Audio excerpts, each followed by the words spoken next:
So it looks like we have a decent group of people who have joined us, Jay. Sure. Yeah, and we're recording too, I think. Yes. Good. All right, so we'll go through some super basic housekeeping for you guys. We are, of course, in webinar format so that you guys can follow along. You are welcome to participate. We do ask that if you have any questions that you put it into the Q&A. But certainly you can still chat amongst yourselves, just like Michael, who said good morning. Hi, Michael. Nice to see you here. And we will do our best to answer questions for everyone. Sometimes we're not going to stop immediately to answer, so don't worry. We still see it. That's what Jeannie is here for, to keep us in line, make sure that everything gets answered. Awesome. All right. Good stuff. So I guess with that, we should kick off today. As we have indicated, we're your hosts today. Vanessa and I will be delivering some content, and Jeannie Gant will be subbing in for Jody, helping us with running the webinar today.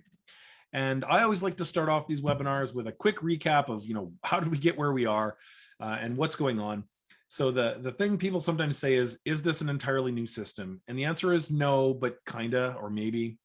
And I like to sort of break it into three parts of an answer.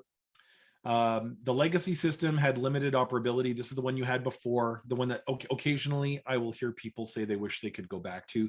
There's really no way to do that. The large system that we're using right now is really, really big, and it's really embedded in multiple other systems. So it is a complete new system, but it looks and feels like the old system, but there's some differences. And I've heard suggestion that, well, maybe we should throw it all away and get another totally different MLS technology. And I guess we could do that, but that would be entirely new workflows that are totally alien to you, with screens that look completely different. And we're not talking about fields moving around. We're talking about names of fields changing dramatically and just layouts being so unrecognizable that it would be a steeper, even learning curve than just sort of getting through what we've got in front of us today, which is, it's not a totally new product, but it definitely does require that we're going to have to do a bunch of relearning and retraining, which is what we're in the middle of right now. And I know I say their benefit, it's a beneficial relearning and retraining, and that may sound preposterous, but really it's a short-term pain for a very long-term gain. It's realtors who are experts at managing this new system. And of course, the other question always was, why did you do this during COVID? And we completely understand and empathize with that, the 2020 and 21 years being really challenging for sure. But there was never going to be a perfect time. And we actually thought it might be better if we did this while people were sort of stuck at home. So anyway, we're going to move past all the significant challenges in 2021, and we're super excited about diving into 2022 with this new system and most of the challenges behind us. Sounds good. I'm very happy to leave 2020 and challenges from 21 behind me. Agreed. Yeah, there's definitely been some rough spots in many ways, and not all of them, of course, related to our business. It's just been challenging. Yes. So today we're going to talk about a few things. We initially thought we'd only talk about prospects and client portals, but just from watching the sort of the temperature and the zeitgeists on social media, I think we need to talk about data distribution mainly today. So we're going to flip it upside down, and we're going to start with data distribution, and then we'll go through all the topics we had previously planned, like client portal, and I want to show you some hot sheet tricks and stuff. And then at the very end, we'll talk a little bit about what we plan to do in 2022 and move on from there. Sounds good. So I guess the topic of the day is your business, and it consists of managing your clients and distributing your data. And the MLS is the main tool to help you do that. But it's also a pyramid of skills. So if you haven't sort of built the necessary skills before getting to the things we're looking at today, you're going to need to go back and review those things. And of course, our first one was on search and managing search results, and that's still the core skill today. And then, of course, we did listing input and managing your listings, and the listing lifecycle, which is related to the content today. And if you haven't seen those YouTube videos, I highly recommend you do go back and check them out. Maybe Jen or someone can drop those links for our YouTube channel for these two prior videos into the chat window at some point. So that you can check those out. We're not obviously going to stop and let you go check those out right now, but there's so much good stuff in there, a lot of really good building block skills. And I think we had a pretty good time. I usually do, so. Okay, well, if data distribution is what we're going to talk about, then it requires us to put our sort of brain in the right mindset. And the mindset that I want you to take for the next 15, 20 minutes is that the MLS system is actually a data center. It's actually a thing that's meant for aggregating, compiling, and then distributing data. And how does it do that? Well, it interacts with a lot of other systems. So let's take a look at this. And I know this looks a little complicated. This looks terrifying. Right. There's a lot going on here. Okay. Yeah. But you can see that there's a backbone that's underneath it. And there's these other sort of things that happen. You can see listing input and stuff. So we're going to break this thing down and we're going to take a look at it. And traditionally, you're used to thinking of yourself as you are here, like you're in San Francisco. And so you just want to like look at San Francisco. But for the next 30 minutes, imagine yourself as being here. You are the core of the engine. As agents, you're at the core of this thing. And you've got listing input that you're controlling. And then you've got this listing output that you're also in control of. And in some cases, you're not in control of it. And that's what we're going to talk about today. Well, good, because I do not like to not be in control, especially of my listing. Exactly. But there are a few places where the data always goes. That's part of our data distribution model. And so we're going to cover that today. Okay. All right. First things up, some foundation information that we got to know. Have you seen this column, Vanessa? The one on the far left? That column is called MLS Origin. Have you seen it? I have, so that we can figure out which MLS the listing is coming from. That's right. And that's going to be important for part of what we're going to talk about today. The next piece of really important information is understanding some listing status information. So the coming soon status. Have you used coming soon, Vanessa? I have many times. And what is the limit to the number of days a listing can be in coming soon? Do you know? I believe it is for almost the entire length of your listing agreement. No limit, essentially. That's right. And we've just reviewed that recently in our rules discussions, and we have not elected to make any change. So right now, as Vanessa said, it's equal to your expiry date for the listing minus 1 day, because obviously you can't set your on-market date past your expiry date. Makes sense. Another limitation for coming soon, there's no way to attach open house or broker tour information to it, and that's by design. Right. We've also got, of course, closed sold as our normal status, but we've also got this other one that you may have seen, Vanessa, called sold off MLS. Do you know what that's for? Well, I can kind of get the feeling from the title of it, but I don't know exactly how to make a listing sold off of MLS. Right. So what we used to do for comps is we used to say that you had to email the MLS team and you had to put this line in the description. You had to sort of jump through these hoops. And now it's actually dead simple. If a listing is going to be as a sold comp only, you just use sold off MLS. And so what I've got here is a sort of possible workflow. This would not be considered typical, but it's possible, where a listing is coming soon and then it receives some kind of an offer or something happens, someone says they're going to buy it. You end up ratifying or taking the offer and closing, and now it's sold off the MLS. It never goes through any of the other statuses. And we're going to talk about how that affects data distribution. Got it. Okay. Now, these are some other flags that I think users see but don't really understand. The top one is the most important one. It's the master switch, the publish to internet, yes, no. And I'm sure you've seen this before, Vanessa. I mean, most agents have seen it. You do have to affirmatively choose one of these answers when you create your listing, right? Correct. Yes. But there's also some other flags in here that can be set on or off. But really the one we're going to talk about today is the publish to internet. The last thing that affects listings going out or being published anywhere is this idea of a listing being approved. And we get calls at the MLS team from time to time where people are like, what does it mean if my listing is not approved? Did I do something wrong? And believe it or not, Vanessa, I know nobody really knows this, but all that that means is that the on-market date is still in the future. It's not a coming soon, but its on-market date is maybe tomorrow or Monday. And so even though you're putting in the date on Saturday, you want to set the on-market date to Monday. I think that's pretty common. Yes, but I didn't know you could do that in active. You don't have to put it in coming soon to do that? That's right. And so what you're saying to the service is, I'm honoring I must submit to the listing within 3 days. Okay. But my on-market date isn't today. I'm just doing all the listing entry work today. And I would actually like it to go on the market tomorrow or the day after. And so for that very short period of time, it's an active but totally not visible listing. And if you get the idea that maybe you could set your on-market date like months in advance, that doesn't work like that. It really does check to make sure it's in the narrow near future.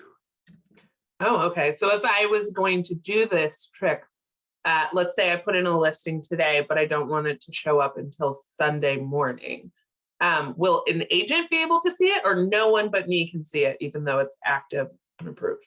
Only you, your co-agent, if there is one, and your broker, should that broker choose to log into the system, would be able to see it in that weird intermediate unapproved state. Isn't that interesting?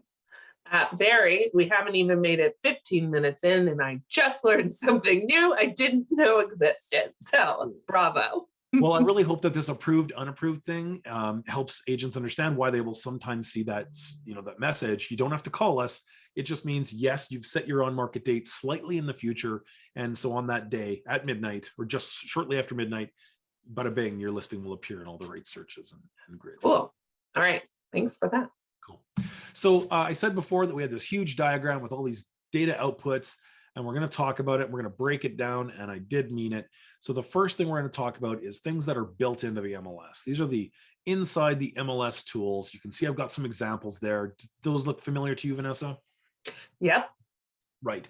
So why would we want to give some tools all of the data, no matter what? And it's things like statistical products, or you need to have all the data in the CoreLogic Realist product so that you can link listings to property records. And these are other directly integrated products. So what are the controls you have over these? Well, not really a lot, because these things are really built right into the MLS system. So you can't really opt out of it, and it doesn't use the internet yes, no flag.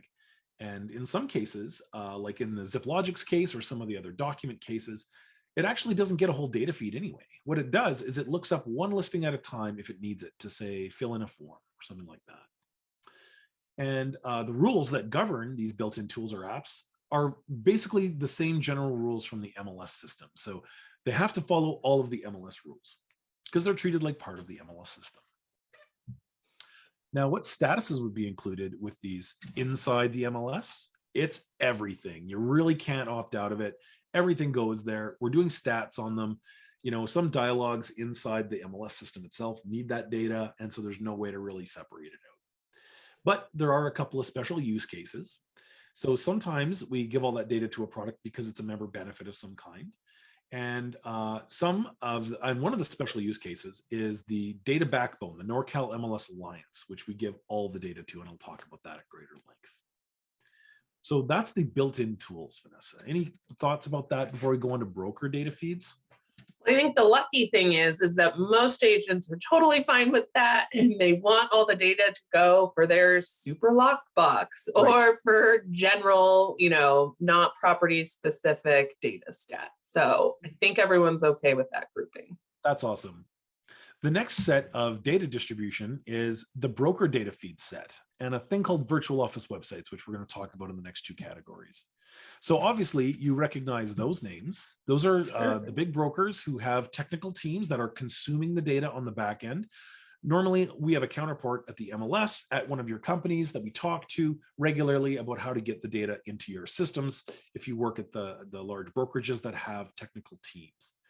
And one thing maybe agents don't know is that many of the brokerages don't just work on the data themselves. They actually hire a third-party vendor to work on it with them. And so a vendor will sometimes receive a full broker data feed. So let's talk about controls. If a broker agrees to receive data, that means they also implicitly agree to provide data. So for brokerages that receive data, they also must provide all of their data. So this does not use internet yes, no.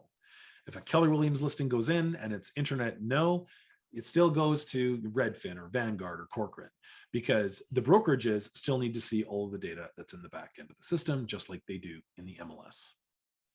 And so what rules govern that? Well, again, it's governed totally by our rules and regulations.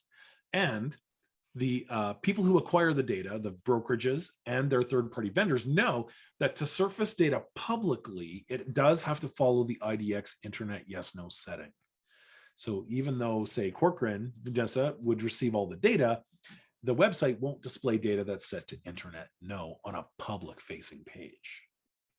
Got it. So technically, my listing data is going to more brokerages than I realized, even if I've said no internet, but they're still required to follow my no internet requests, so it won't leak out to the public.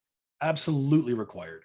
And those other flags, they're also required to adhere to those. So there was one about show address to the public, allow comments. The Mhm. brokerages are mandated to follow all of those switches also. Okay. So what about coming soon, Vanessa? Yes. What about coming soon? Well, Corcoran, I believe, does have some coming soon data in the database. And so right now, Corcoran's data feed gets their coming soon data, your coming soon data.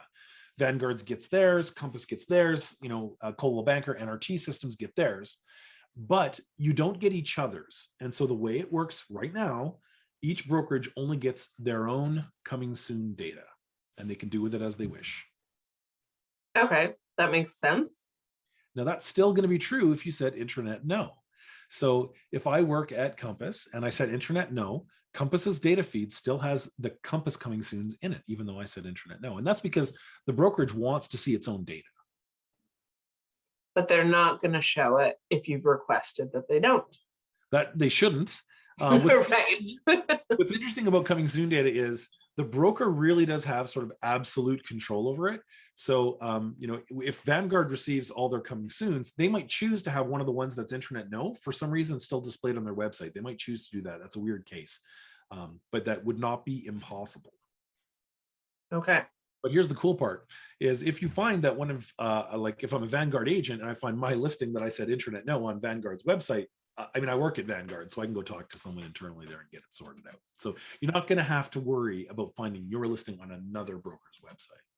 Gotcha. And then in that crazy, crazy fringe case, you need to talk to your brokerage and not actually the MLS. Bingo. That's it. Oh, okay. Learning new things. Here we go. Next slide. Teach me more, Jay. Well, these are some companies that you probably maybe have heard the name of, but you don't know who they are. These are examples of third-party contractor vendors who work very closely with brokerages to develop very robust, sophisticated back office tools for your different brokerages.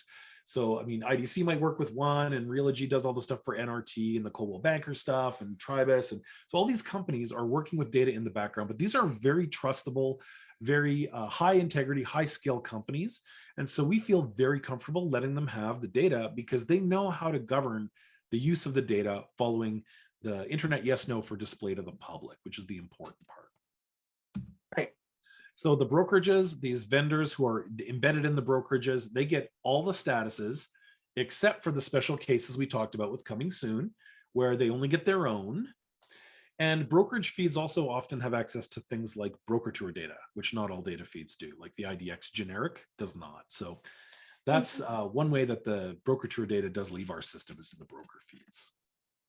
That makes sense that they could share their own broker tour. Right. So.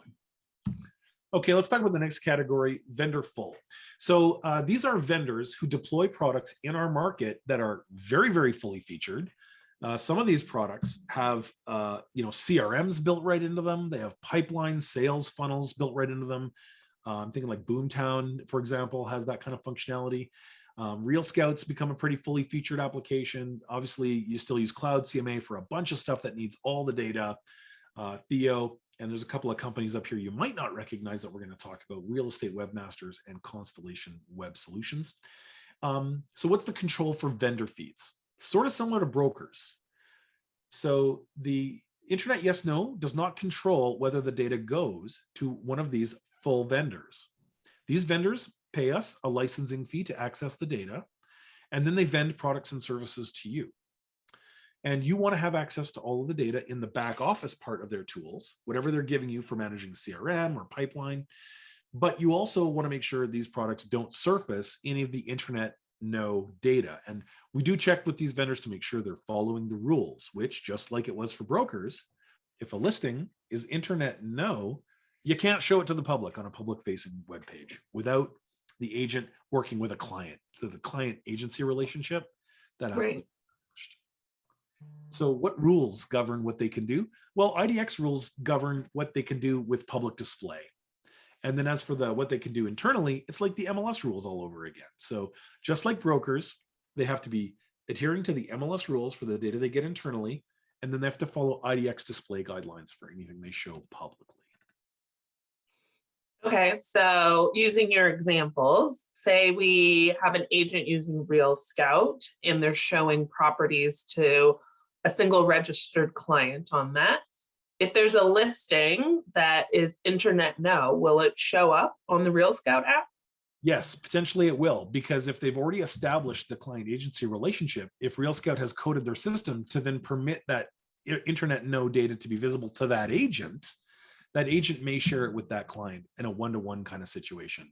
That does not mean it's going to show up on a public facing web page at all. Got it. Okay, good. So as buyers agents, it's not like we're losing MLS data utilizing these tools. That's right. So these, again, are more fully featured than a vanilla IDX case, which we're going to get to in a bit. But before we get to the vanilla IDX case, I want to again return to these two example companies. So these are website providers that don't just build public-facing fancy single property websites or really nice agent splashy web pages. They build fully featured backends, and they'll deploy them for small offices. They'll deploy them for small teams. They'll deploy them for entire brokerages. And so they're called virtual office websites, VOWs. That's where that term comes from. And it's a little more robust and fully featured than IDX, but it's a little less fully featured than a full-on broker integrated data feed. So what are some examples? The VOWs do not get coming soon data, and they can't because I don't know which brokers are working with which VOW vendors, so I can't put some of the coming soon in. There's no way to do it. So VOWs, they don't get coming soon. Clear as mud? No, I am actually following this, so right. Good job. Next one is the one people are most familiar with, and it's the one that's most restrictive, least permissive about data, and it's the IDX, which means Internet Data Exchange, if you've ever wondered what IDX means. And you can see some vendors that are very common in this category. IDX broker, the one sort of the dark navy and green X there, very large in the space. Property Minder, Playster, Diverse Solutions. These are probably vendor names that you've heard before. And all of these vendors get a strict or vanilla IDX feed, which has its own special rules. So what are the facts? It's the most restrictive view, and it is really meant to mean, here's a data feed that you can show to the public. And you should show it to the public if an agent wants to have an IDX piece on their website. Maybe they've bought something or custom built something, and they would like to buy one of these IDX displays from a vendor to integrate on their site. So they would do that, and the IDX feed already has built into it what you can show to the public. That way the vendor doesn't have to worry about looking at all the flags and following all the rules. So this is the one that specifically does use the Internet Yes No field. If it's set to no, these vendors will not even receive the data. They also don't receive a bunch of other statuses, and we're going to look at a cool status grid in a second. IDX vendors never get coming soon, and IDXs only show approved listings. Remember when we talked about approved a second ago? Now I do know what an approved listing is. Yeah, that affects the IDX display. So the IDX rules are the main body of rules that govern these vendors. And of course, our general MLS rules apply too. But IDX always applies for these vendors because they're just doing public display. Perfect. So basically, you don't have to monitor these vendors because you're not even sending them anything that would be private information. That's right. They're only getting the active on-market data. And let's take a look at how that works. Okay. So I know people like to see things in grids where they can sort of cross-reference. I thought this would be helpful. I think we're going to make this a distributable that the MLS team will start to have if people want to ask questions about it. But really, what we have is statuses along the side, and we have the 4 different kinds of data feed across the top. And so these are the basic sets of rules. The coming soon only goes to integrated products if it needs to. It only goes to broker data feeds if that broker owns that data. It doesn't go in the vendor feeds or VOWs, and it doesn't go out in IDX ever. Cool, hey? Yeah, this is a handy chart. This is pretty decent. So the active data always goes to our integrated products, and it'll only go out in the broker feeds and the vendor feeds once that approved thing happens, and we're on the on-market data later. With IDX, it would still only go if that was true and Internet Yes No was set to yes.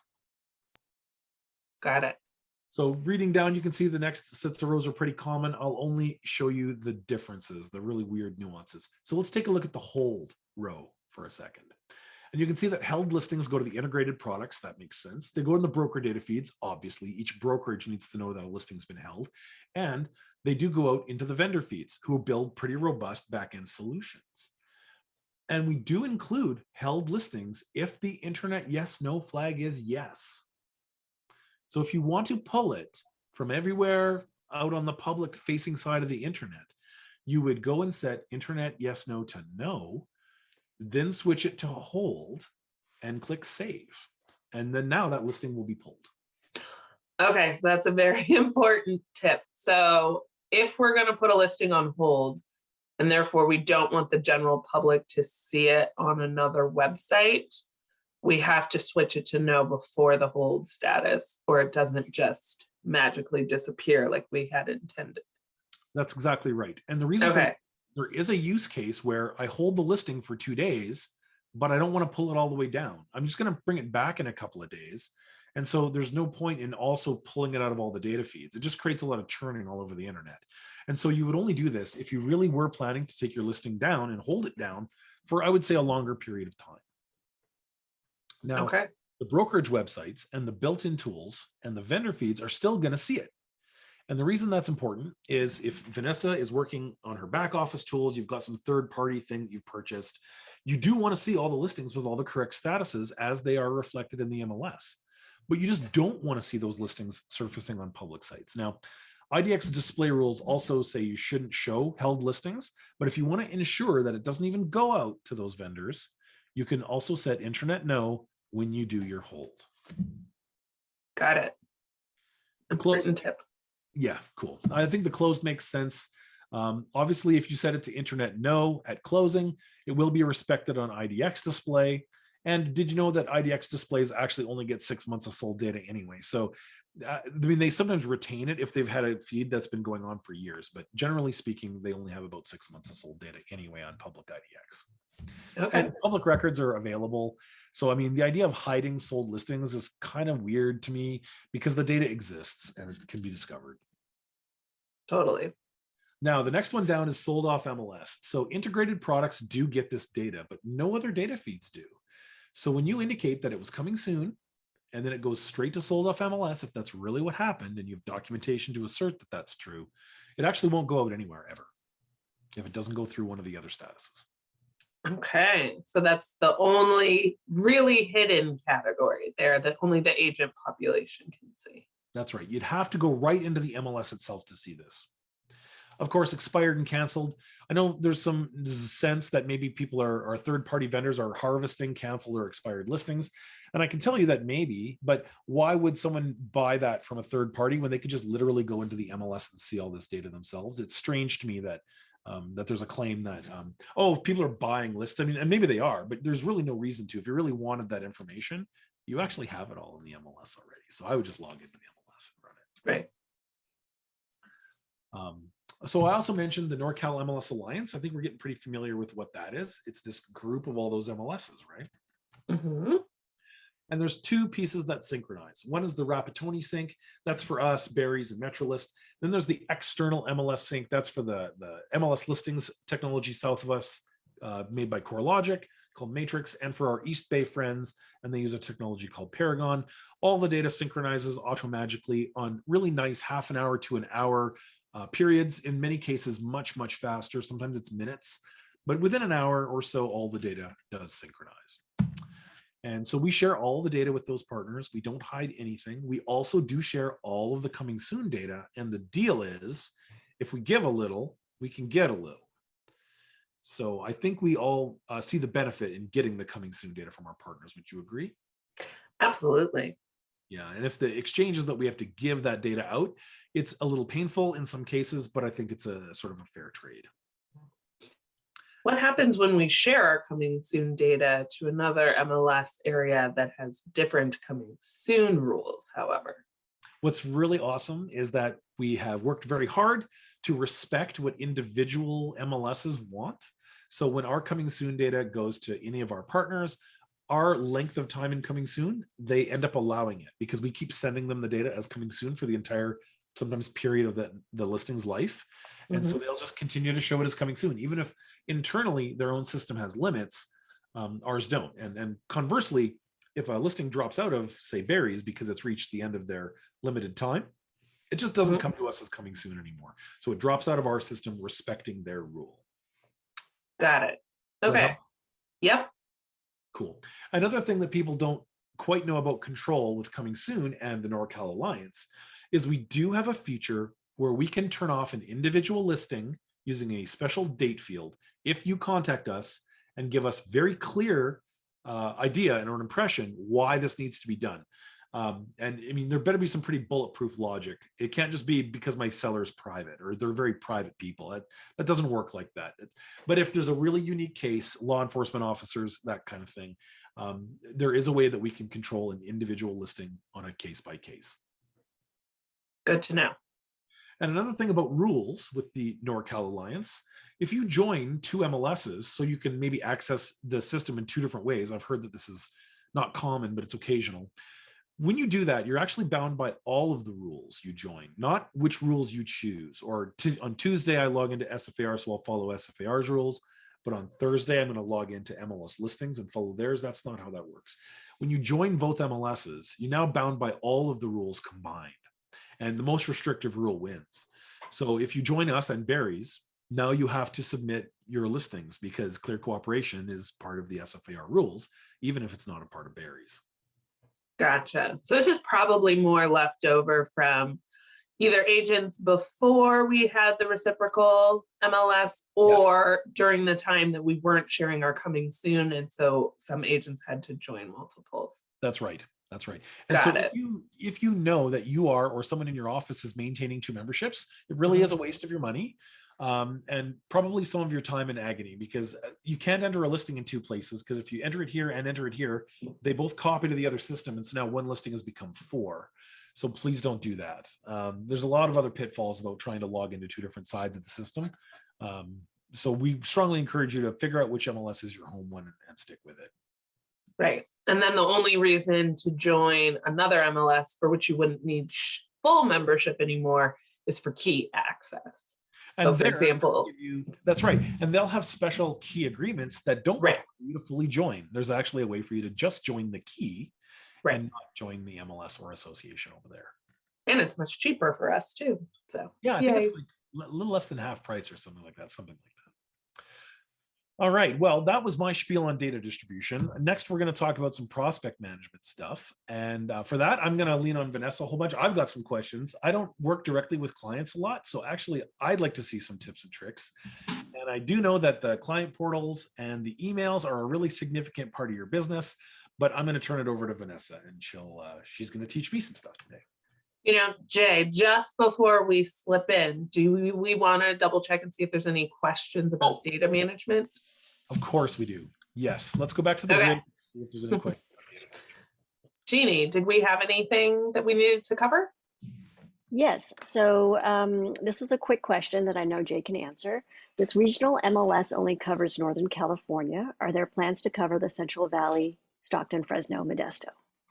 There are some talks that are ongoing all the time about how we can expand the border of the super regional. I can't comment on progress on any specific cases, but I do know that one of our objectives always was, if another bordering MLS wanted to become a node on our network and join, we would give them the data and they would give us their data. So those talks are ongoing, and I don't have anything to announce right now. Okay. Great, that's it for now. And then I'm sure Vanessa's presentation will cover some of the other questions that have come in. Great. All right. So guys, we're going to get into the fun world of prospects. And then, of course, creating a client portal or also doing auto prospecting. Nice. So I'm going to quickly run over just some highlights of this slide here, and then I'm going to have Jay demo some things while I talk. All right, so a few things to note. In the contacts and prospects tab is where all of this lives. So in order to use this feature, we need to start by creating a prospect, and we also want to make sure that we're selecting that we're managing them as a prospect. Sometimes I have agents coming to me not knowing how to get the search automatically showing up. And it's because you haven't clicked that button that shows that you're managing them as a prospect. We're also going to cover setting up searches. So the wonderful thing about this is that you can just take one session where you sit down and put any possible search criteria that your clients might want. Maybe they haven't decided on the city that they're looking at. So you could put in searches for San Francisco, Berkeley, and Oakland all into one place, all at one time. And it's not just limited to the normal basic grid search. You can utilize all of the search options for this, including a map search. So if you have that surfer that wants to be within 4 blocks of Ocean Beach, you can still draw that onto a map and use that as part of your prospecting. Now, what is auto prospecting? So what this is when you want the MLS to automatically run searches and then send emails about their results. So you can set up a prospect and choose to do auto prospecting or not. But if you want it to be running by itself, you have to click that box for auto prospecting. And then a lot of people aren't necessarily clear on what is reverse prospecting. Now, this isn't something typically that's going to apply to what you're doing with your buyers, but rather what other agents can access about your search criteria. So maybe you would like other agents who have a listing that meets your search criteria to be able to find you and reach out to you. If that's the case, you just want to click the yes button. So yes, I'm okay with other agents reaching out to me and saying, hey, I see you have all of these things set up for this very particular sized house in Lone Mountain. Guess what? I've got that listing coming up. So that's the time that you would use it. It's not required. You don't need to use it. Oftentimes, it actually makes sense to turn this setting off. I know lots of agents use the prospecting feature really only to send information to themselves. And maybe there's no real client that exists, so we don't need this function. That would be whenever you want to turn that button to no. So I think at this point, if Jay opens up the MLS, we can cover some of these steps. Okay, can you see that I'm logged into the MLS now, Vanessa? I can, and I see there's our contacts tab, and we're going to select the contacts and prospects to get things started. Okay, so it looks like I've already created a developer of web app was a person that I created previously, but so maybe we could just work off of that contact I've created. Sure, but just if we could point out where it says create new contact, this is where you will normally start the process. Maybe let's go all the way through it. Yeah. Okay. Let's do it all from the beginning. Okay, perfect. So Jay's gonna put in a name here for whatever your contact is. Mm-hmm. And then you can make sure that you're managing this person as a prospect in 2 areas. So you can either right there select the box that says manage as prospect, or if you scroll down that list a little bit, you see where groups are. It's a red highlighted area. It means you have to put them into a certain group. You can also select prospects from there. And it looks like I think Jay has some customized categories in there, but I do. Everyone will just have a prospects category in there if you haven't customized it. And then it is going to require an email address. So if you are setting up any sort of automatic emails, you're going to want to put in the address for whoever you want this to go to. If you want this being sent directly to your clients, that's where you would put their email in. But however, maybe you're setting this up for yourself. You just want things to be pinged only to you. You would just put in one of your own personal email addresses. Cool. And you can send this at the same time all up to 3 different people. So you can see it's email, a CC, and an alternate email. So if you had 2 partners and a parent, you can put that in. They can all receive it at the same time. Cool. Okay. The rest of this category is completely up to you if you want to fill this in. Essentially what the MLS did was Rapatoni created like a little CRM within their MLS. And I'm going to go ahead and put some money down that almost none of us agents are using our MLS system like a CRM. So most people aren't going to have this filled out, but if you want to, this information's only visible to you. So whatever you put in here, your clients will never see it. So I, for example, like to put into the notes exactly what the search criteria is. If I'm doing this for a client, a lot of the times they're more like a back burner client, and I might forget in 2, 3, 7 months what their search criteria was. So putting in notes, they're not going to see it. Putting in phone numbers or any of that, that's just information for you. So optional if you want to include it. I remember when we were doing this in our prep for today's webinar that I was thinking to myself, maybe they don't use the built-in CRM in the MLS system, but there might be a way where the MLS system could actually augment your whatever you are paying for. And so I've actually got something queued up at the end of today to show how to do an export of your contact information. Maybe we'll take a look at that. Perfect. Yeah, no, exports are going to be super handy.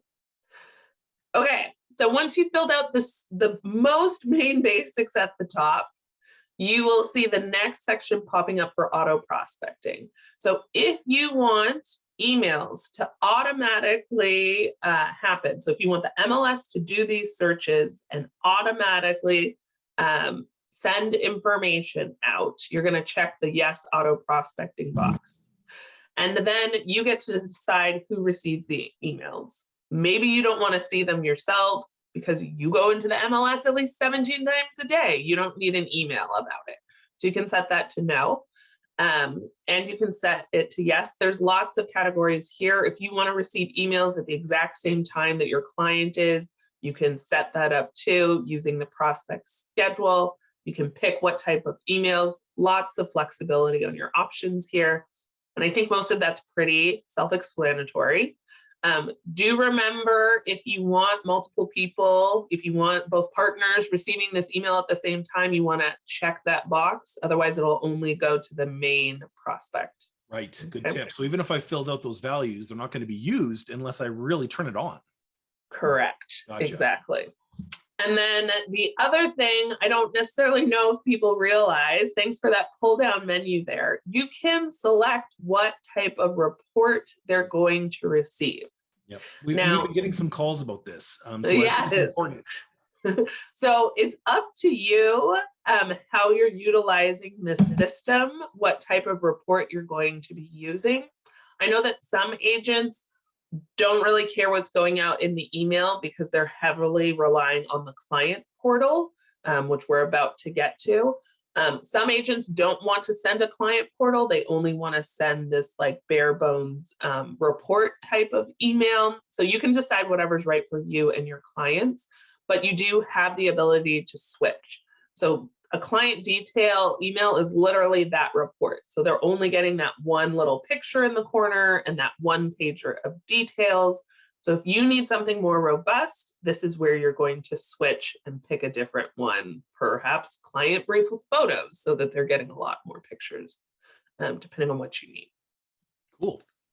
All right. Let's turn on the client portal and see how that works. This is the part I think is cool. Okay, great.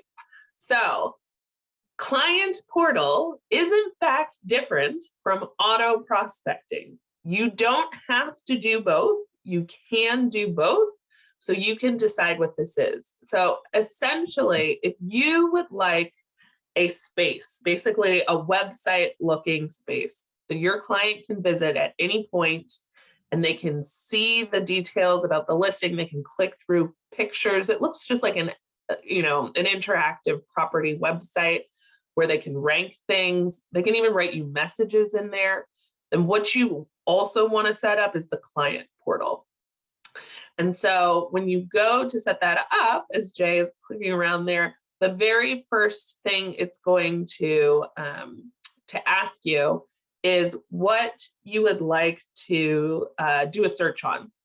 So here's another thing that sometimes people don't realize, that search type, this is a drop-down menu. So It defaults, I believe, to standard, but you can do any type of search. So if you want to do a radius search, you know, a half a mile from Glen Park BART station, you can type in that address and do that type of search. If you want to do a drawing on a map, you can absolutely do that as well. I think just for today's quick demo, we'll just do a quick or a standard search. And then this part is no different. We don't need to teach it to you guys. Hopefully you're well versed on how to search for property.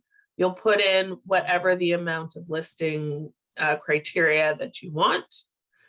And when you've got it somewhere that you like, you'll hit the search button. This is a nice stop landing page that allows you to edit things before you move on to the next section. So it's warning you right now that there's 46 listings that have matched what your settings are. If you look at that and you're like, holy cow, that is way too much, you don't need to add this in and get stuck sorting them out. You can immediately hit revise criteria, and then you'll be able to go back and, you know, tighten things up. Maybe you need specifically, you know, 3 bedrooms. And so you can get rid of anything that doesn't meet that. Now, Vanessa, there was a question. Can you set it up so that coming soon listings come through? Absolutely. Yeah. So I'll have Jay add these to our prospect cart. Okay. So every time that you run a search, this pop-up's going to happen. My recommendation is that you hit send later every single time until you have set up the portal exactly how you want it. So he's going to hit send later. And that means no email came to me. And no email sent out. And Nope. it means that now you can manage what's happening in the prospect cart here. So this is what your view is as the agent. This is not what your client will see. And you have the ability to check things on the left. So if you check those boxes and you hit the move button, you can move them into those tabs. So you can move something into agent recommended. You can move it into saved. You can also move it into agent rejected, which is different from deleting it. Or you can delete it in its entirety. So what I really like about agent rejected is it retains them, so I know that I saw them, and right. for some reason I took them out of my criteria, or I didn't want to show them to my client. So right. This is a way you can prevent yourself from, you know, resurfacing a listing that you'd already kind of withdrawn, or that they sort of said wouldn't fit their criteria, maybe on the phone, and you've rejected it. This is the way you can keep it so you see it. Correct. So I think both options are really important because you need them in different situations. Agent rejected is perfect for when you know it's not a fit for your client, but you also know that they would likely ask you about this listing because it seems really appealing on the surface. You can throw it into agent rejected just so that they don't think that you weren't aware that it existed. And, you know, if they want to ask you later why you rejected it, they certainly can. But that way, you know, they understand that you are seeing the full amount of listings and you've pulled these out for some reason.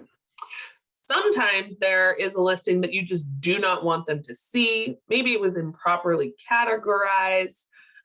Maybe it's a BMR and you know for a fact that they do not qualify for that specialized type of property, whatever the case may be.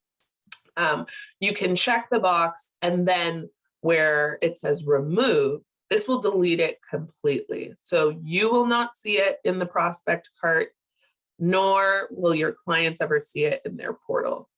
So 2 different use cases, both are important, but I think it's good to know that you have both options. Got it. Yeah. So let's say all of this looks great, but like Jeannie pointed out, I noticed that I forgot to add my coming soons. All I am seeing right now is active. So we can go back into the client and add some more. So typically what I do is I click on the hyperlinked name there. Oh, you just go back to the name. Good. And here I am back where I started. And I'll see that right now I haven't checked coming soon. But if I want coming soons to show up, I can check it. Now, if I scroll down to the search that I had just created, so where it says prospect searches, I can't remember whether or not I had put in coming soon. So I can hit view criteria to read what my search criteria is, and it will show up right there. All right. And I can also hit revise criteria and I can go change anything. So if we I'm going to do click that, save before I do that, because I okay, want to make sure that it actually picks up the change for the coming soon. I just want to make sure that that's there. perfect. So we'll hit revise, and we in fact did not. So we'll hit coming soon now, and we'll see if perhaps that changes anything. Oh yeah, it added more data. There's a lot. Yeah, thank goodness we added that back in. So yes, you now have a very easy way to share all of the coming soon data with your clients. Cool. That's interesting. So what I like about this is it's showing me the diff now. Remember before it told me there was like 20 some, and Right. now it says there's 9 new ones. Correct. So I'm going to add those to my cart and I'll send later. And there, now we have our cart up to date. Correct. Looks good. So you can, once you've done as many searches as you want, you can do multiple searches. You can just keep adding them in by clicking on the username, add a new search. You can do the next one in a different city or a different property type or whatever you would like. And then your clients are going to have all of the things that they're looking for in one place. And you can have it either set up where every time something new happens, they get an alert email. That's part of your auto prospecting. Or you could just send them the link, the invitation to this portal, and turn off that emailing aspect. And they won't get an email every day, but they'll probably be logging into checking it 15 times a day, as many buyers like to do online. So Jay just did the preview so that you can see this is what your clients will see. This is their view, and they'll be able to save things, reject them. They can write comments that you can then go read later when you're in your MLS. It is pretty handy. And the link that you send them stays the same forever. So it doesn't need to change.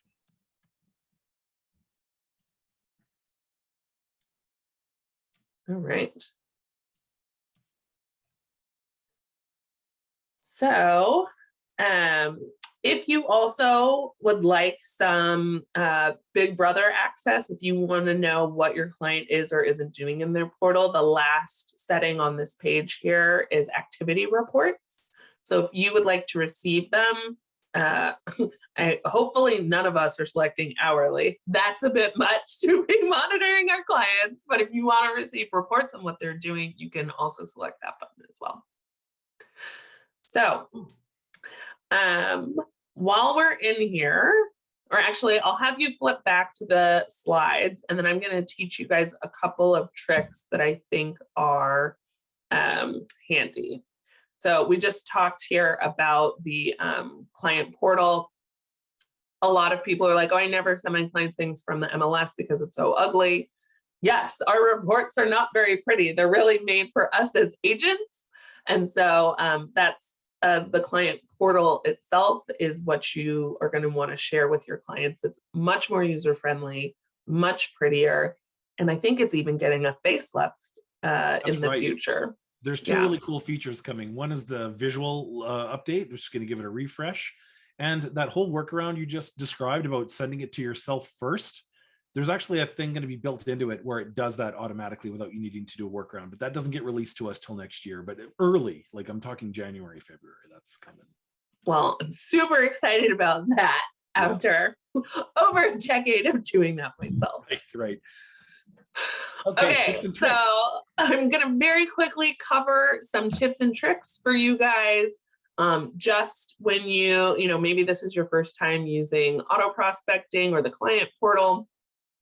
So the first tip there is if you're setting this all up to be automatic and you don't want to really look at it a lot, a very, very common request of a buyer is that they are looking to purchase a property that they can move into without having to deal with a tenant. And so the way our system works right now is if you do a standard search, so this won't show up if you're doing quick search, but if you do a standard search and you scroll down, there is an occupant category here on the occupant type. So when you're setting up your portal, what you're going to want to do is 2 identical searches. And the only difference is you're going to run this once as only owner occupied houses, or whatever the case may be, properties. And then you're going to do an identical search afterwards. The only change is you're going to change it to vacant. And then by default, that means your clients will never receive properties that are tenant occupied. So that way you never have to worry about them finding something that they love that's actually got a tenant in there when they expressly stated that they did not want to deal with that. So that's my tip number 1. Oh, that all makes really good sense. So just when I'm setting up that search, I'd have to make sure all the email addresses are set up, turn on prospecting, and then turn on client portal, and that's fine, I'll send later. And then when I go in and set up my searches, I'm going to do a standard search, and I'm going to say, not tenant occupied. I usually do one vacant and then whatever the search is, and then I do one owner occupied and whatever the search is. Oof. Yeah, so you'd have to do exactly the same parameters twice. Man, that's so painful. How about I'll work with Rapatoni to get you another option in that drop-down box as soon as I can that says both, because that I get that you have to do that right now because tenant ones obviously have special considerations that maybe your buyer is not interested in dealing with, right? They'll take it if it's the owner is in it, or they'll take it if it's vacant. So let's figure out a way to fix up the MLS system to have that feature in it, because yay, I feel like Christmas came early. That would be a wonderful thing to have in our MLS, because I'm sure I am not the only person that has to duplicate my searches all the time. I mean, would the other option be you have to always run it and include the tenant ones, and then you have to selectively go through and check every single one of them to see if it's tenant occupied and then remove it? It's like, it's a bunch of not happening. It's too granular. We are too busy for that. Well, that makes sense. The other trick that's really handy is you can do this with coming soon data, or you can do this with sold data. You have a lot of control over what goes in that portal. So Jay, if you could flip back to that settings page of the contact, any contact there. If we scroll down where it says cart maintenance, these are all of the things that you can choose to show or not show in that portal. Now, let's say you use another platform to search for properties with your clients that you like, or maybe you have someone who's just so like entrenched in a website, Zillow or Redfin, that there's no way you're going to get them off of that website. Right. However, we all know that there are some things that are handy to have automatically sent to our clients, or some properties that would never actually show up in those other websites. So you can actually utilize this for just one category if you want. If you want to do nothing but send your clients the coming soon, so they just have one database for coming soon, you can do that. So that way you're not bombarding them with all the properties that they're already getting through Real Scout or Zillow or whatever. You're only sending them the things they can't get from there. That's a fabulous way to use this portal. Or another favorite of mine, we all know that wonderful client question, can you tell me what this ends up selling for? Like 17 times as you go through searching with a client for months. You can just set up a portal with nothing in it but closed listings based on their criteria, their search criteria. So if you set this up in the very beginning when you start working with someone, obviously it's not going to have much in the beginning, but as weeks go by and those properties that were a fit actually end up closing, what'll happen is the search will be going the whole time, but it'll only show up in the portal once they're closed. And then you never have to remember to circle back to someone to tell them how much more this house sold for than the listing price. Very clever. Some handy tricks there. Yeah, for sure. And then I think that was my last tip and trick on that slide. Yeah, should we take but some we questions? just talked about it. Sometimes it's really nice just to set these up to send for yourself. So I always remind people, even if you're never going to send a client property this way for many, many reasons, sometimes it's just a really handy way to send things for yourself. We're all busy. This is an easy way to get an email reminder. Or, maybe someone who only wants something that's going to show up once or twice a year. So you just set it and forget it. This doesn't have to go to the client. It can just go to you as well. Very cool. Okay. I wonder if we have some questions about prospecting in client portals. Let's turn to Jeannie. So quick question, can we comment about individual properties in the comment section? The client, so in the portal, what you saw in Correct. the comment section, so that's the client facing portal. And so your clients can make comments in there and then you will receive them. So we'll open up the portal there. Oh, I'm on the different client now.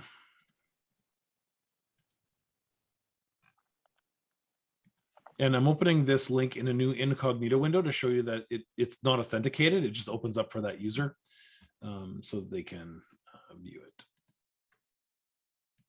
Okay, so if I go and make a comment on a listing, who sees it was the question. And the answer is only the agent, the listing agent. So if I was to make some comment about this listing, this is not seen by the general community. It is only seen by my agent. Correct. And then your client, that box that says private note there, that's if the client is making notes for themselves and they don't want their agent to receive it. So comments can go into the system from them. Correct. The question was the other way around. Can an agent comment on a property? And I believe you can do an agent recommend. Right. So you can do an agent recommend. You can't really write notes into the system there. You can receive messages from them and then respond to them, but you can't preemptively put a note or a comment in. Cool. Anything else on prospecting?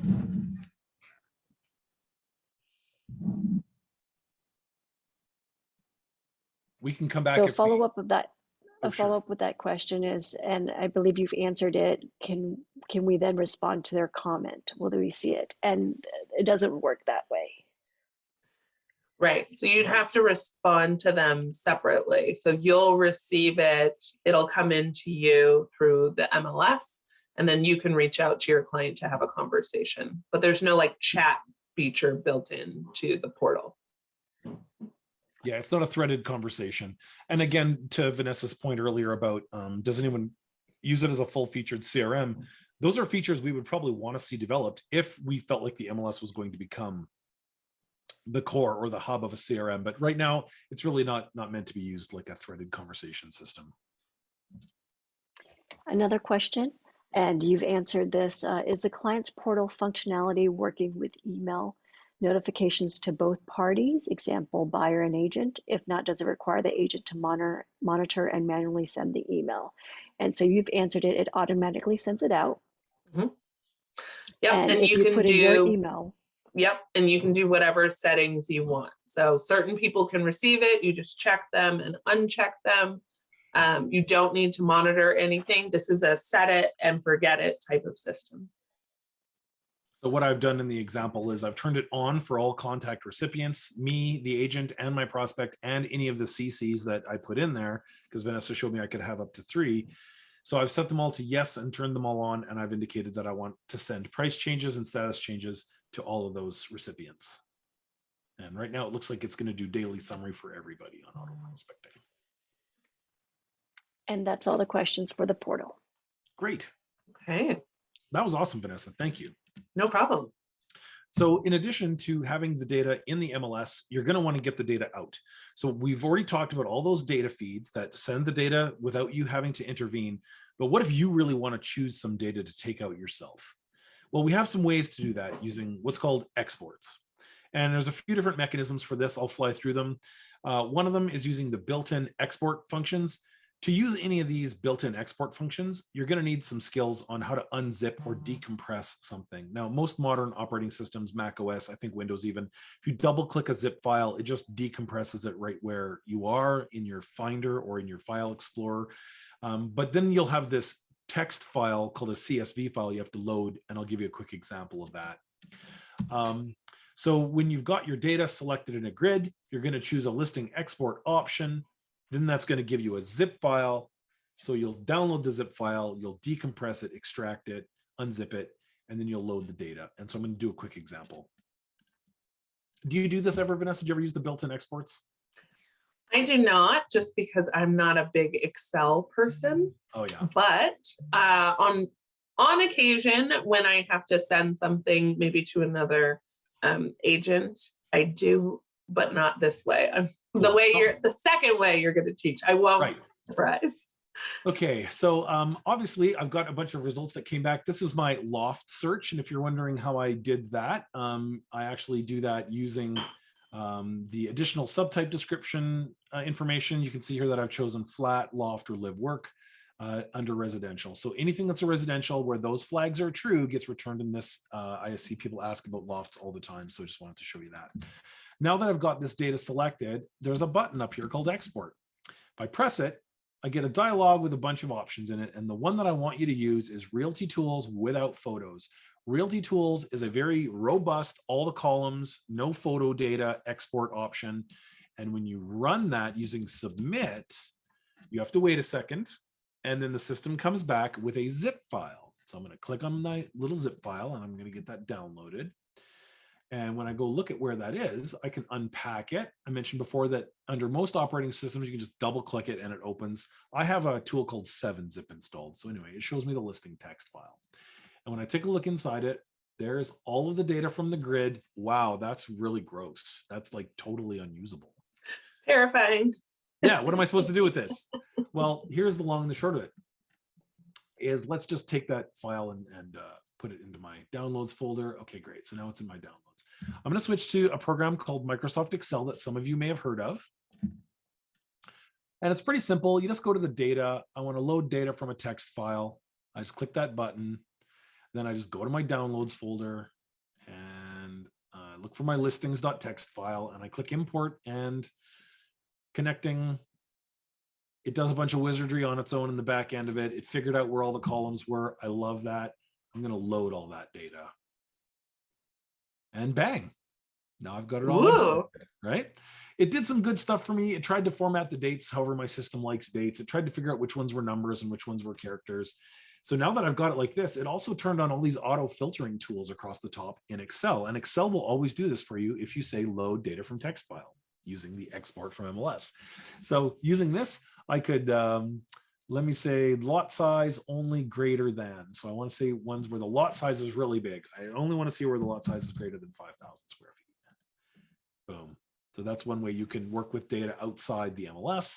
That's different than working with data inside the MLS. Just kind of gives you some more flexibility, especially if you're really into spreadsheets.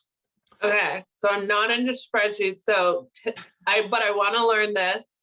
So do it one more time. So you ran a search. Yeah. So I'm going to go back to just some random search. Let's just run my 48-hour hot sheet or whatever. Okay. And then you hit export. Yeah. I'm going to turn on just the residentials. I'm going to export them. Okay. And then you picked the last one, Realty without photos. Yep. And then I submitted that. Makes this zip file, which you download. Right. Okay. Then you're gonna open up your zip file. There it is. And then you saved it to your downloads folder once you've unzipped it. That's why you're doing that step. That's right. Okay.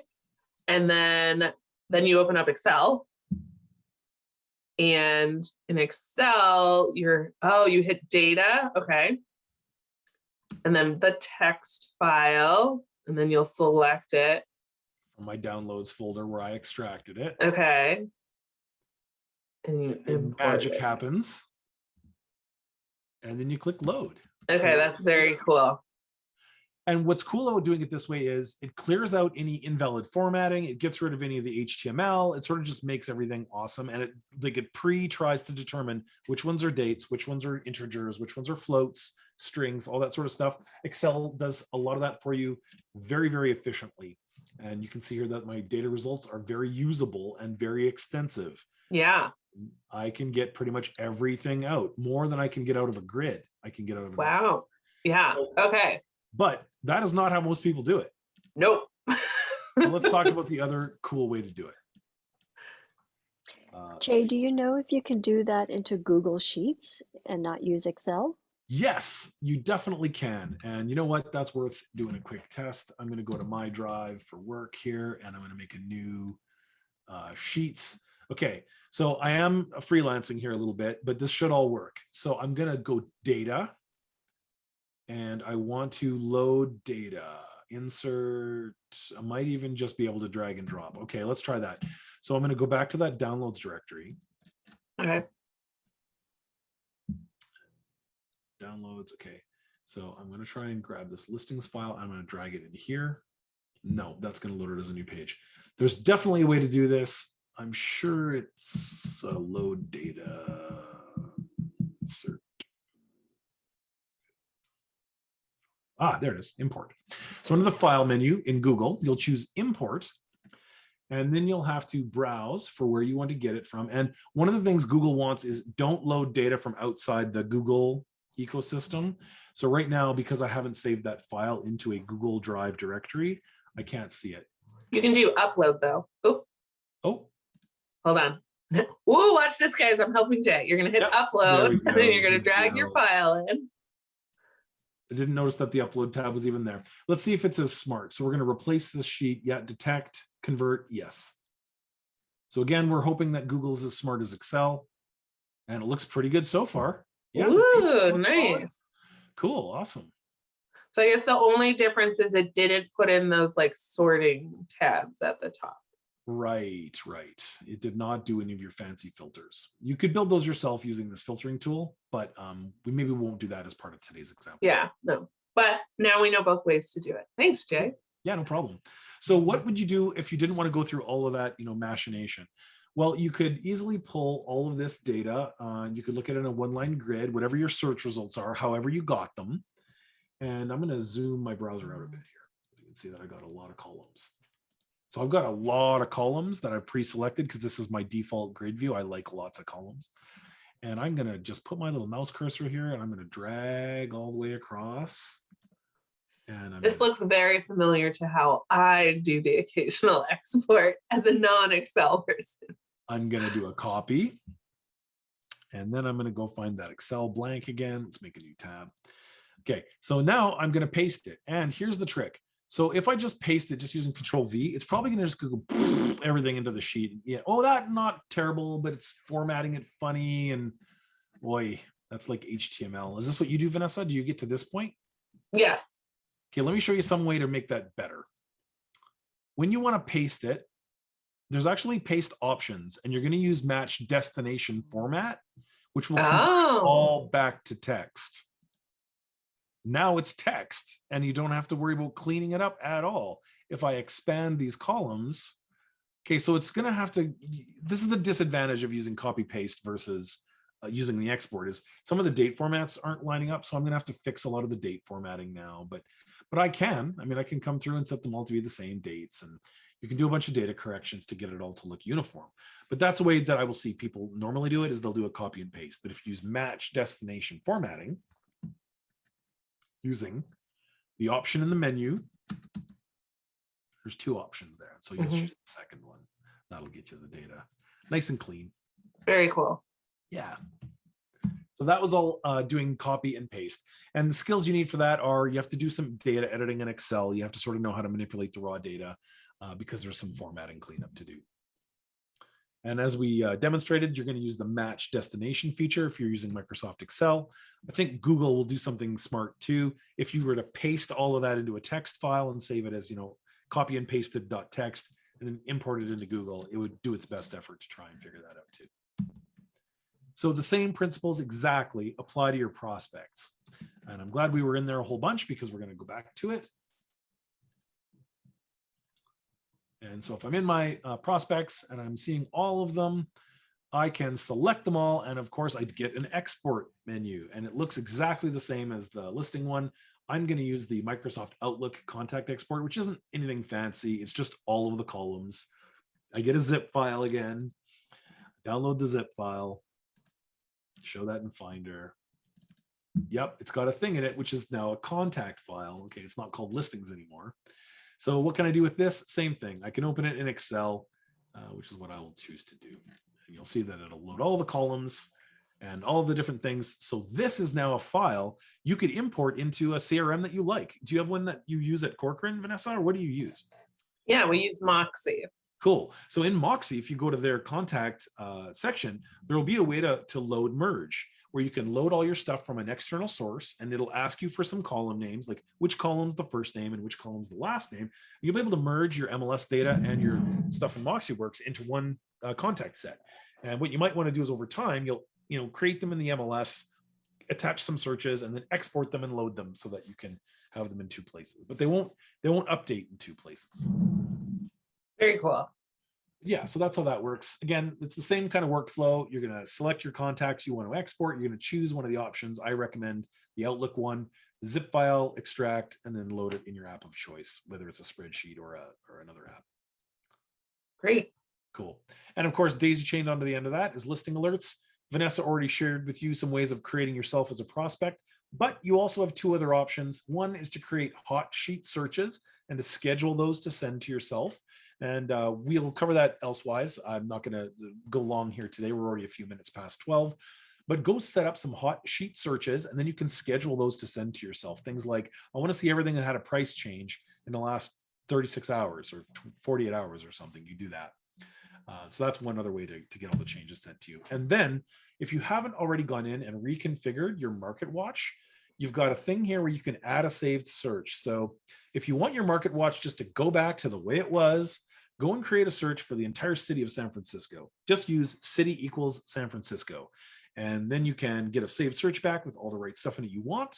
And you can make that your Market Watch panel search using the add saved search or manage buttons.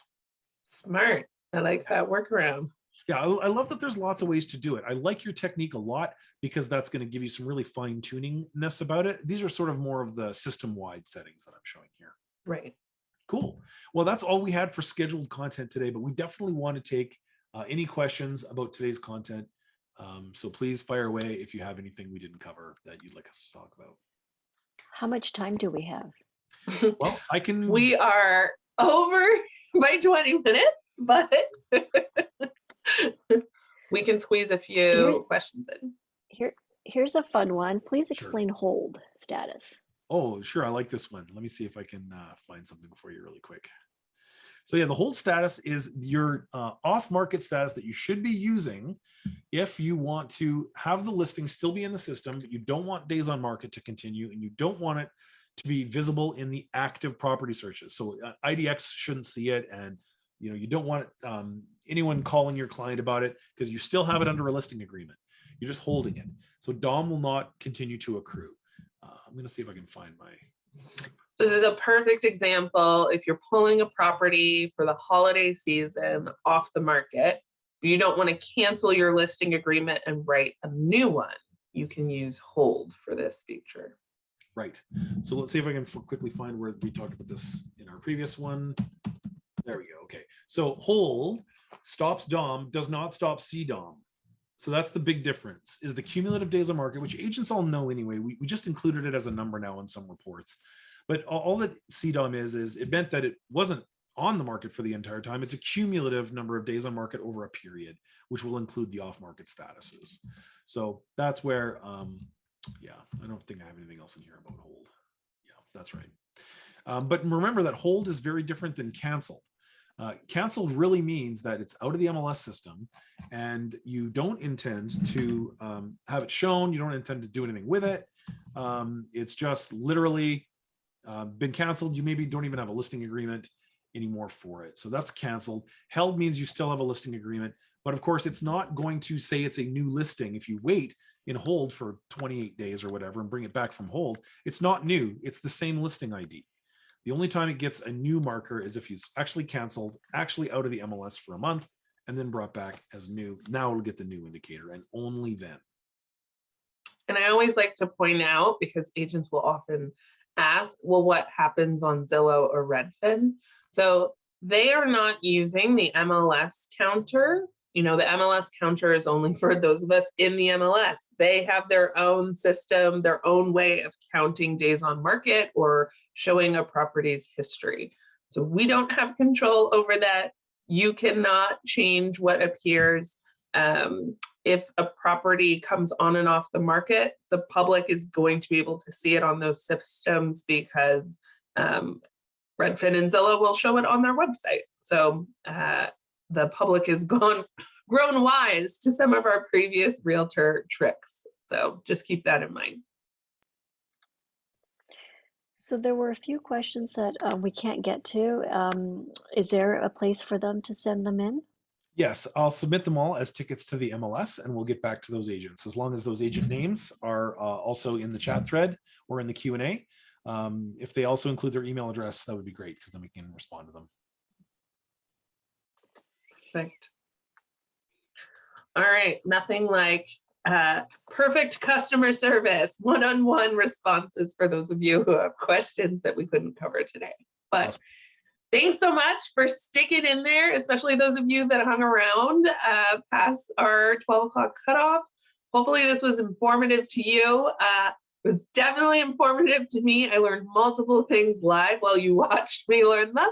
So thanks for that, Jay. And sure. Jeannie, really appreciate you helping out today with our Q&A portion as well. Awesome. Goodbye, everybody. All right. You know what, Vanessa, I'm going to hang out for a bit if, people want to chat or whatever, but I'll stop sharing my screen. Jay, always so generous. Yeah. All right. I have to log off for another meeting, but if anyone wants to stay and ask questions with Jay. Yeah, I can open up the Q&A window. Okay, perfect. Bye, guys. All right. So I think let's turn off the recording.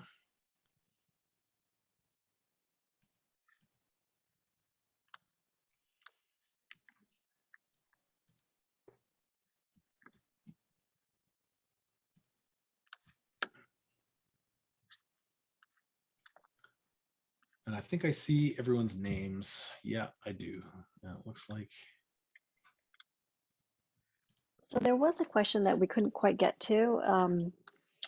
Is there an easy way to see all the report views instead of going through each one by one?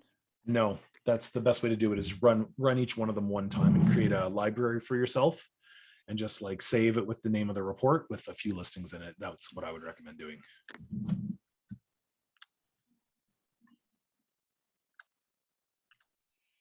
And I see a question here about a manual that we can download. I do want to show if the user is still on, maybe Anthony's still with us, and I'd like to show you guys something really quick. So I'm going to go back to my shared window and I'm going to get the MLS out. This is wild that that it exists and it's not promoted. We talk about it occasionally, but people don't really know it exists. So over here on the far right side of my window, you can see I've got this panel called Support Center. And in it are multiple links. And the Learning Center is an absolutely stellar video library of short, you can see the times here are 1 minute, 2 minutes, 3 minutes, that shows you how to change your agent profile, how to use that toolbar, how to do the multitasking part. I mean, a lot of people don't even know that up here in the top right corner, there's a little icon for getting another MLS instance. So now I have 2 MLS windows that are separate. So yeah, this video library is extensive and awesome. And it's kept up to date. Like whenever they release a new feature in the MLS, they also come back and they fix this. They've also covered export of listing data. You can see here that they've covered things like creating your own custom export options, which is now more robust and works reliably. So all the stuff here, so good and so valuable, and I cannot direct people here enough to it. There are also a few You other can links also here. Go ahead. you can also get to there from help, right? Yes, that's right. So under the help menu is So- most of the same links, and the one that's really important is Learning Center. But the Getting Started guide, if you just want to bootstrap yourself, and even if you're like a long-time veteran agent, nothing wrong with flipping through the Getting Started guide. I'm an audio musician, engineer guy, and so I'm constantly rereading my manuals just to look for fancy tricks that are sometimes right in the Getting Started guide that I just didn't know. And so I like Getting Started guides. They'll sort of give you the high-level Cliff Notes or Cole's Notes.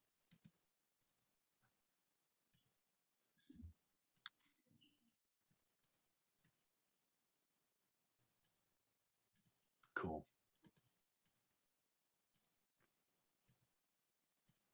And then as for CRMs, you know, because I don't manage a customer system like an agent would, I don't actually have one that I really love. I know that there's a bunch out there. I know Contactually was the really big rage a few years ago. I know it got acquired. I understand that that causes grief. So I really couldn't make a recommendation on a CRM except to say that if you find one that you're not sure of, I mean, I would feel free to email me and I'll take a look at it with you and help you make a choice.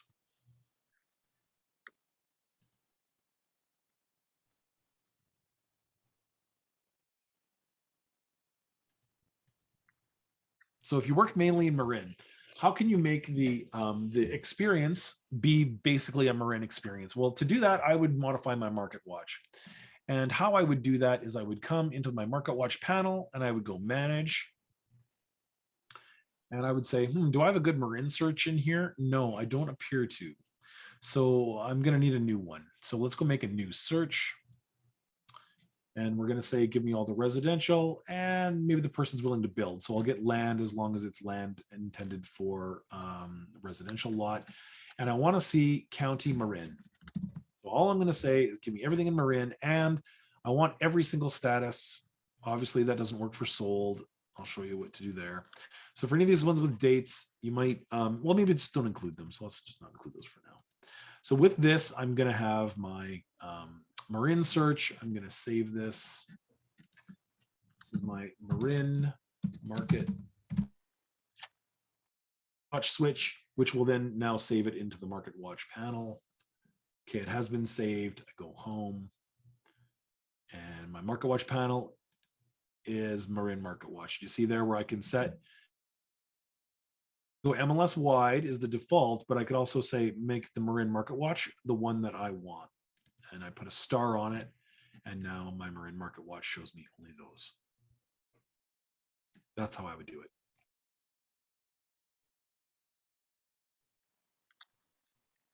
I think we've answered all the questions. Great. That was a lot of fun, Jeannie. Thank you so much for your help and being incredible today. Looking forward to next year already. I know we're